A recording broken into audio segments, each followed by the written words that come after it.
Okay, we are live.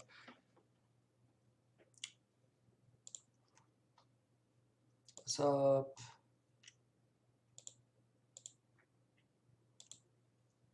okay, we're reading the last question by Asimov. It's been a long time since I've done a reading video, so let's just get to it. Let's just start. Give me a sec. The last question by Isaac Asimov. This is by far my favorite story of all those I have written. After all, I undertook to tell several trillion years of human history in the space of a short story, and I leave it to you as to how well I succeeded. I also undertook another task, but I won't tell you what that was, lest I spoil the story for you. It's a curious fact that innumerable readers have asked me if I wrote the story. They seem never to remember the title of the story or for sure the author, except the vague thought it might be me. But of course, they never forget the story itself, especially the ending. The idea seems to drown out everything, and I'm satisfied that it should. All right, let's start. The last question was asked for the first time, half in jest, on May 21st, 2061, at a time when humanity first stepped into the light. The question came about as a result of a $5 bet over highballs, and it happened this way. Alexander Adele and Bertram Lupin were two of the faithful attendants of Multivac. As well as any human beings could, they knew what lay behind the cold, clicking, flashing face, miles and miles of face of that giant computer. They had at least a vague notion of the general plan of relays and circuits that had long since grown past the point where any single human could possibly have a firm grasp of the whole. Multivac was self-adjusting and self-correcting. It had to be, for nothing human could adjust and correct it quickly enough or even adequately enough. So Adele and Lepau attended the monstrous giant only lightly and superficially, yet as well as many men could. They fed it data, adjusted questions to its needs, and translated the answers that reached it. Certainly, they and all others like them were fully entitled to share in the glory that was Multivac's. For decades, Multivac had helped design the ships and plot the trajectories that enabled man to reach the Moon, Mars, and Venus, but past that, Earth's poor resources could not support the ships. Too much energy was needed for the long trips. Earth exploited its coal and uranium with increasing efficiency, but there was only so much of both. But slowly, Multivac learned enough to answer deeper questions, and more fundamentally, and on May 14, 2061, what had been theory became fact. The energy of the sun was stored, converted, and utilized directly on a planet-wide scale. Wow! All and utilized directly on. All Earth turned off its burning coal, its fissioning uranium, and flipped a switch that connected all of it to a small station 1 mile in diameter, circling the Earth at half the distance of the Moon. All Earth ran by invisible beams of sun power. 7 days had not sufficed to dim the glory of it, and Adele and Lupin finally managed to escape from the public functions and to meet in quiet where no one would think of looking for them in the deserted underground chambers where portions of the mighty buried body of Multivac showed. Unattended, idling, sorting data with contented, lazy clickings, Multivac 2 had earned its vacation, and the boys appreciated that. They had no intention originally of disturbing it. They had brought a bottle with them, and their only concern at the moment was to relax in the company of each other and the bottle. It's amazing when you think of it, said Adele. His broad face had lines of weariness in it, and he stirred his drink slowly with a glass rod, watching the cubes of ice slur clumsily about.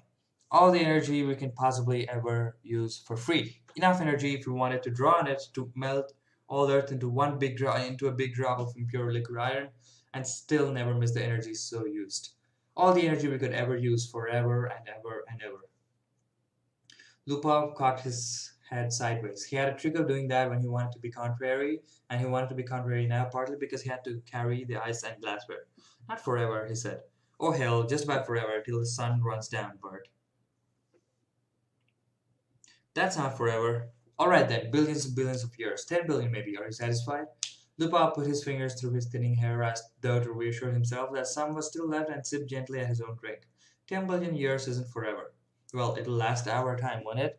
So with the coal and uranium.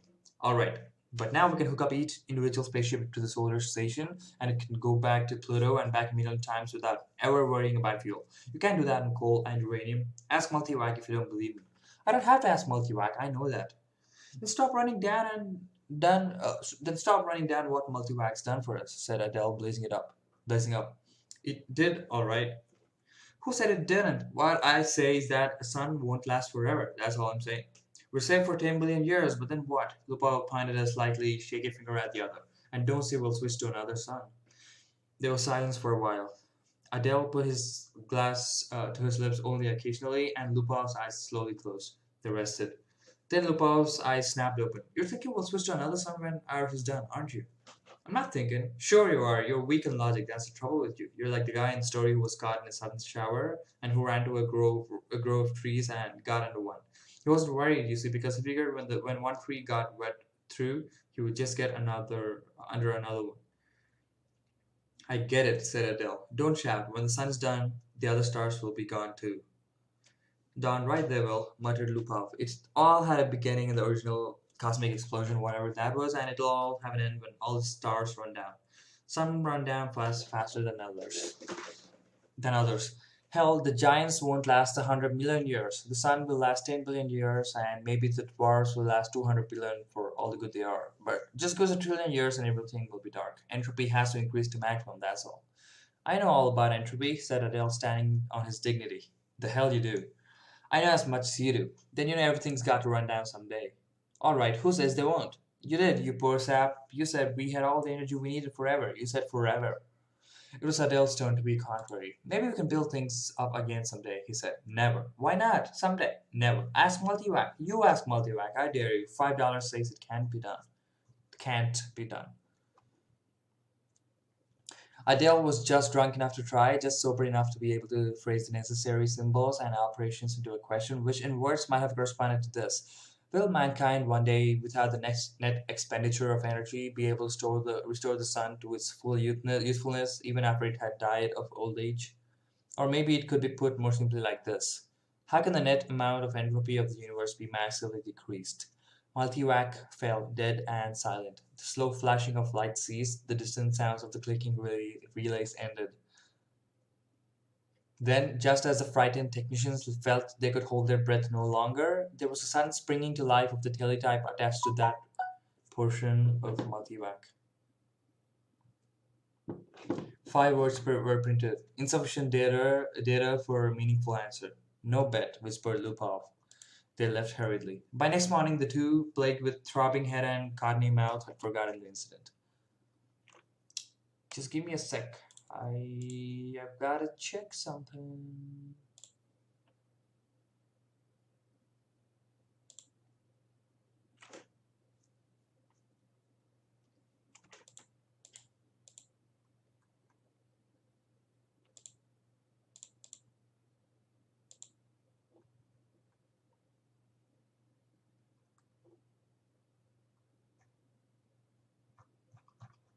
This is what I submitted.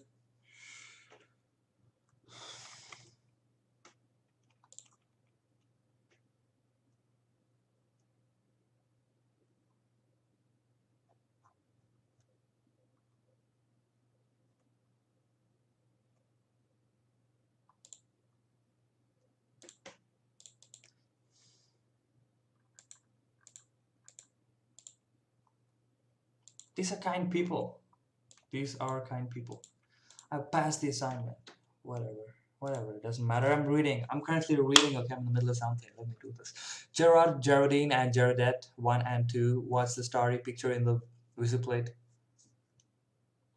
I think this is a different story. Yeah, this is in the future, I guess.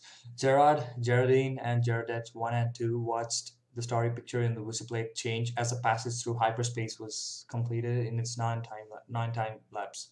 At once, the even powdering of stars gave way to the predominance of a single bright shining disk, the size of a marble, centered on the viewing screen. That's X-23, said Gerard confidently. His thin hands clamped tightly behind his back and the knuckles widened. The little Gerardettes, both girls, had experienced the hyperspace passes for the first time in their lives and were self-conscious over the momentary sensation of inside-outness. They buried their giggles and chased one another wildly about the mother, screaming, "We've reached X-23! We've reached X-23! We—" "Quiet, children," said Geraldine sharply. "Are you sure, Gerard? What is there to But sure, asked Gerard, glancing up at the bulge of the featureless metal just under the ceiling. It ran the length of the room, disappearing through the wall at either end. It was as long as the ship. Gerard scarcely knew a thing about the thick rod of metal except that it was called a microvac, that one asked it questions if one wished, that if one did not, it still had its task of guiding the ship to a preordered destination, of feeding on energies from the various subgalactic power stations, of computing the equations for the hyperspatial jumps. Gerard and his family only had to wait and live in the comfortable residence quarters of the ship. Someone had once told Gerard that the AC at the end of the microvac stood for automatic computer in ancient English, but he was on the edge of forgetting even that. Geraldine's eyes were moist as she watched the whistle plate. I can't help it. I feel funny about leaving Earth. Why, for Pete's sake? Demanded Gerard. We had nothing there. We'll have everything on X-23. You won't be alone. You won't be a pioneer. There are over 1 million people on the planet already. Good Lord, our great grandchildren will be looking for new worlds because X-23 will be overcrowded. Then, after a reflective pause, I tell you, it's a lucky thing the computers worked out interstellar travel the way the race is growing. I know, said Geraldine miserably. Geraldette's Geraldette once said promptly, Our microvac is the best microvac in the world. I think so too, said Gerard, tousling her hair. It was a nice feeling to have a microvac of your own, and Gerard was glad he was part of his generation and no other. In his father's youth, the only computers had been tremendous machines taking up 100 square miles of land. There was only one to a planet. Planetary ACs they were called. They had been growing in size steadily for 1,000 years, and then all at once came refinement. In place of transistors had come molecular valves that so that even the largest planetary AC could be put into a space only half the volume of a spaceship.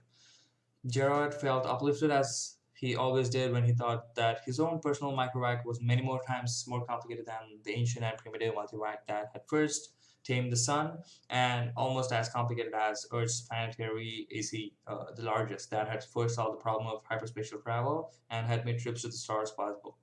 So many stars, so many planets, sighed Geraldine, busy with her own thoughts. I suppose families will be going out to new planets forever the way we are now. Not forever, said Gerard with a smile. It'll all stop someday, but not for billions of years. Many billions, many billions. Even the stars run down, you know. Entropy must increase. What's entropy, Daddy? Shrilled Gerard too.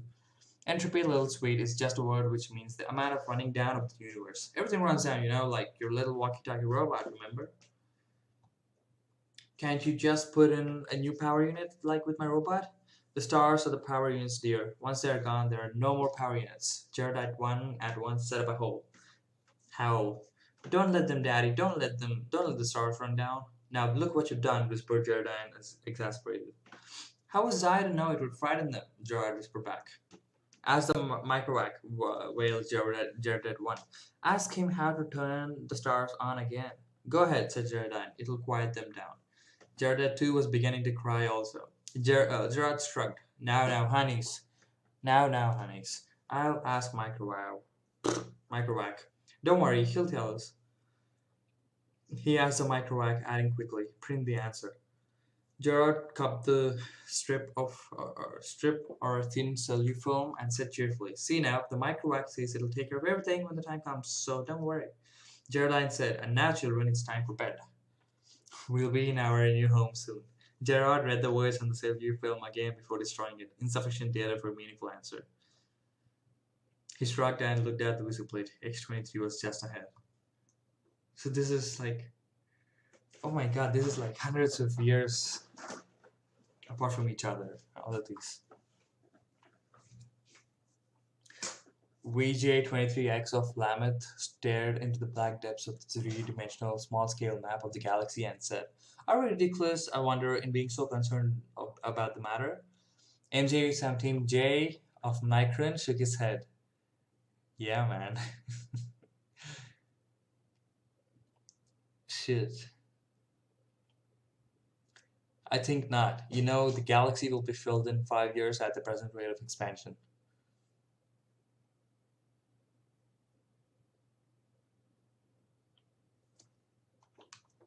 This is how names are going to be in the future, man. People are ridiculing Musk and Grimes for this, for naming their child XA812. That's how names are going to be in the future. It seems ridiculous now because it's just one person, but when everyone's doing that, a normal generic name would be laughable. Okay,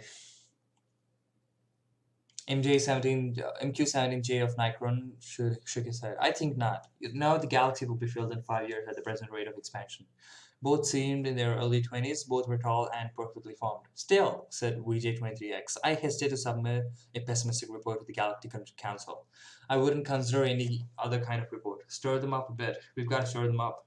VJ23X sighed. Space is infinite. 100 billion galaxies are there for the taking. More.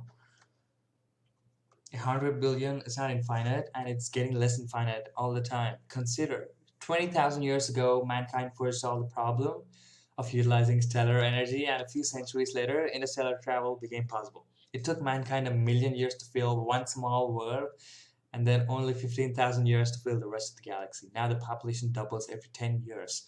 VJ23X interrupted. We can thank immortality for that. Very well, immortality exists and we have to take it into account. I admit it has a seamy side, this immortality. The galactic AC has solved many problems for us, but in solving the problem of preventing old age and death, it has undone all its other solutions. Yet you wouldn't want to abandon life, I suppose. Not at all, snapped MQ17J, softening it at once. Not yet, but I'm by no means old enough. How old are you? 223. And you? I'm still under 200. But to get back to my point, population doubles every 10 years. Once this galaxy is filled, we'll have filled another in 10 years. Another 10 years, and we'll have filled two more. Another decade, four more. In 100 years, we'll have filled 1,000 galaxies. In 1,000 years, 1,000,000 galaxies. In 10,000 years, the entire known universe. And then what? VJ23X said, as a side issue, there's a problem of transportation. I wonder how many sun power units it'll take to move galaxies of individuals from one galaxy to the next.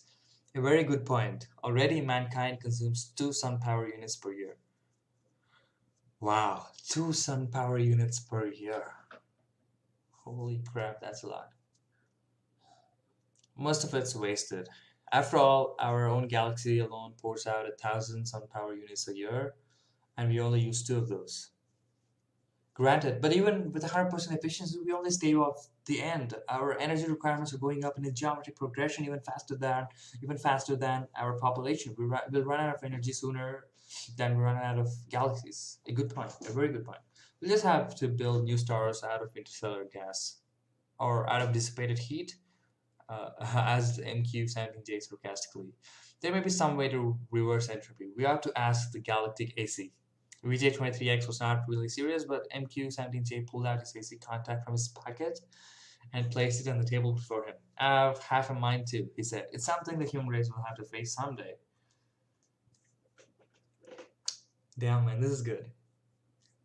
And what I keep thinking about is, again, Neuralink. I don't think people will be communicating in English in the future. It's gonna be Neuralink in the future. Keep thinking about. He stared somberly at his small AC contact. It was only 2 inches cubed and nothing in itself, but it was connected through hyperspace with the great galactic AC that served all mankind. Hyperspace considered, it was an integral part of the galactic AC. MQ17J paused to wonder if someday in his immortal life he would get to see the galactic AC. It was on a little world of its own, a spider webbing of force beams holding the matter within, with which surges of submesons took the place of the old clumsy molecular values. Yet, despite its subetheric workings, the galactic AC was known to be a full 1,000 feet across.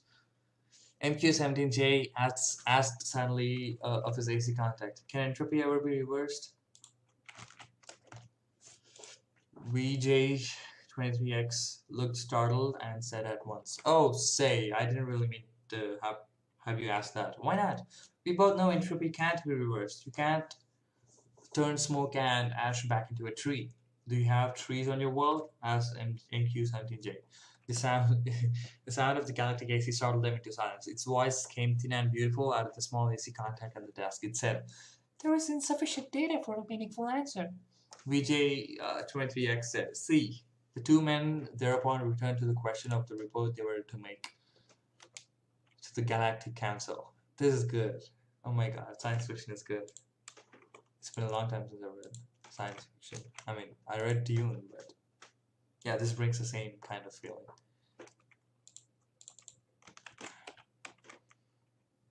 I'm sorry, I had to take care of some business. Business.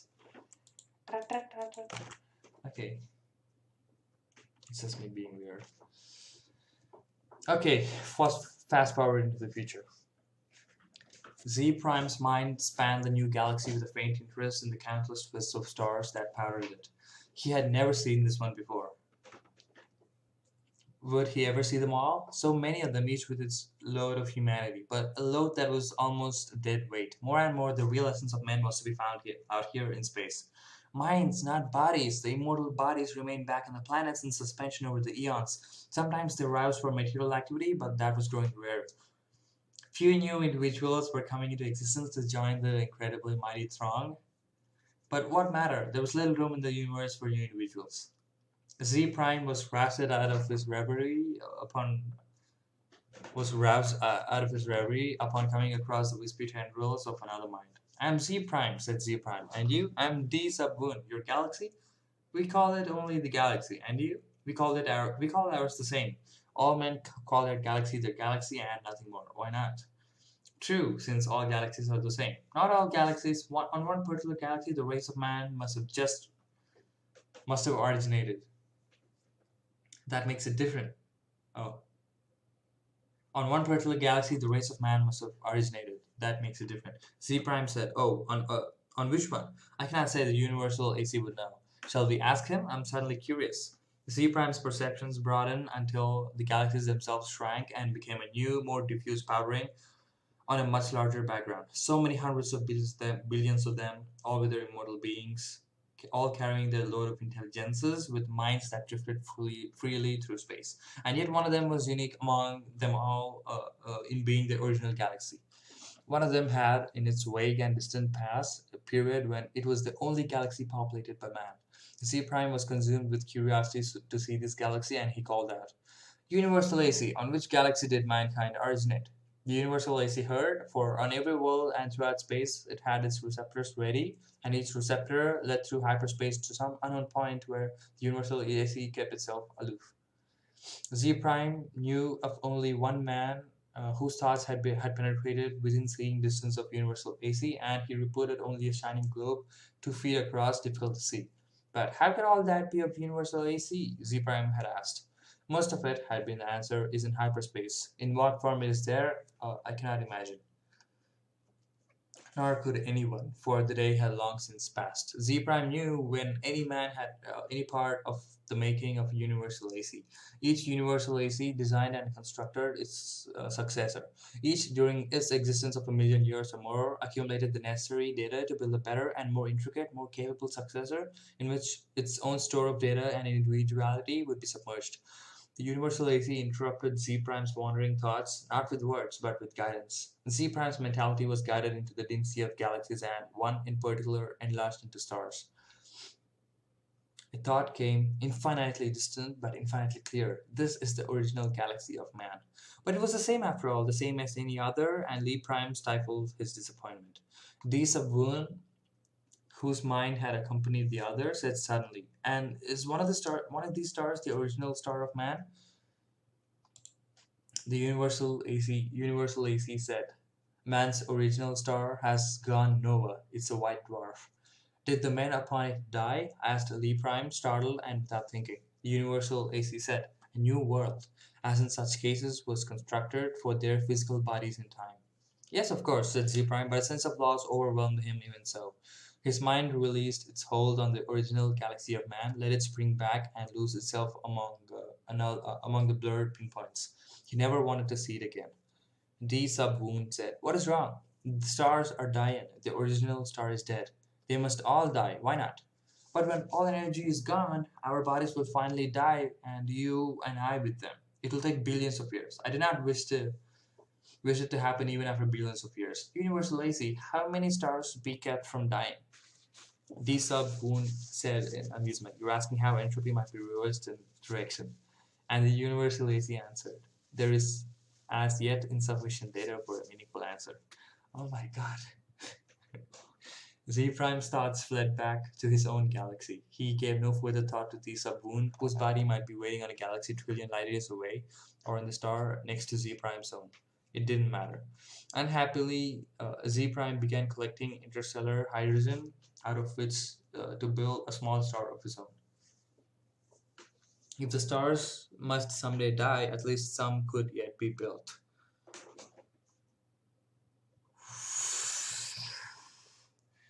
This is so intense. This is so exciting.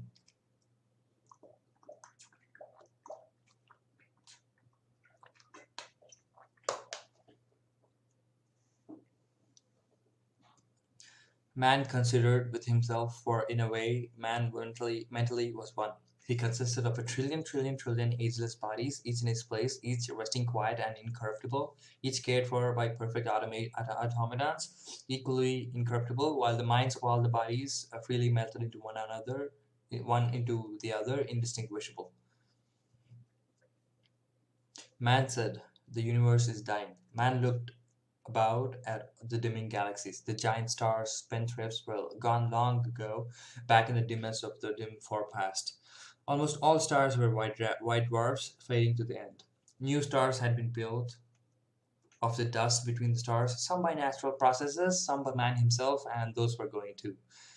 White dwarfs might yet be crashed together, and of the mighty forces so released, new stars built, but only one star for every thousand white dwarfs destroyed, and those would come to an end too.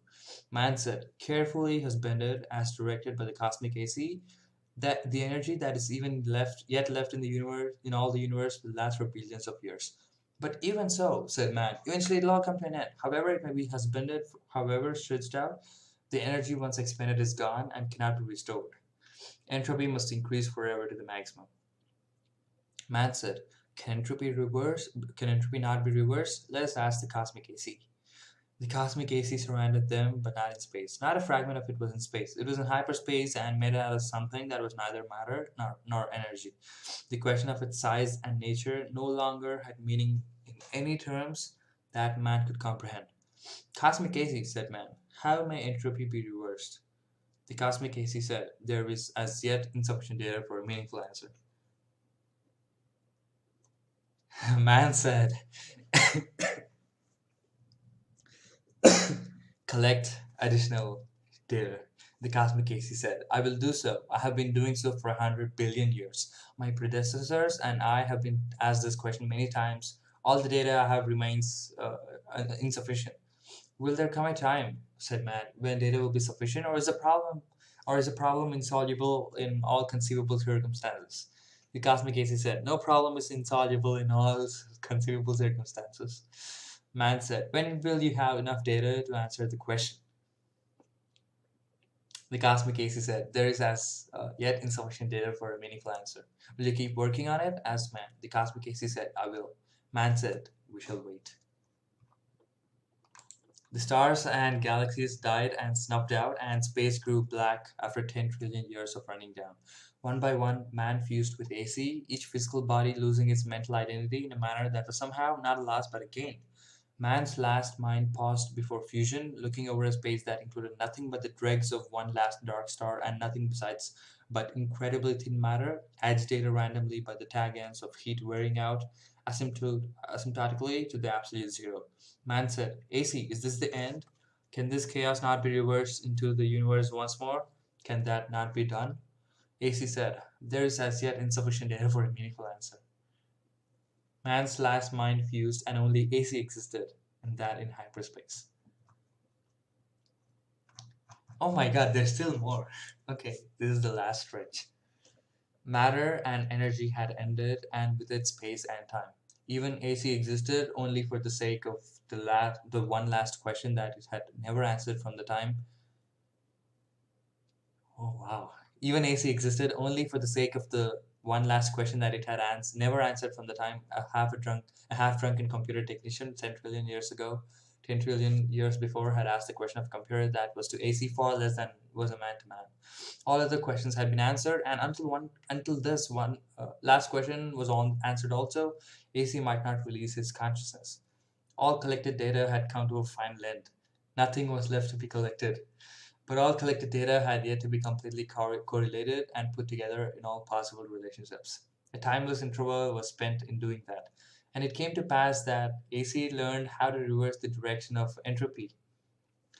But there was now no man to whom AC might give the answer of the last question. No matter. The answer, by demonstration, would take care of that too. For another timeless interval, AC thought how best to do this. Carefully, AC organized the program. The consciousness of AC encompassed all of what had once been a universe and brooded over what was now chaos.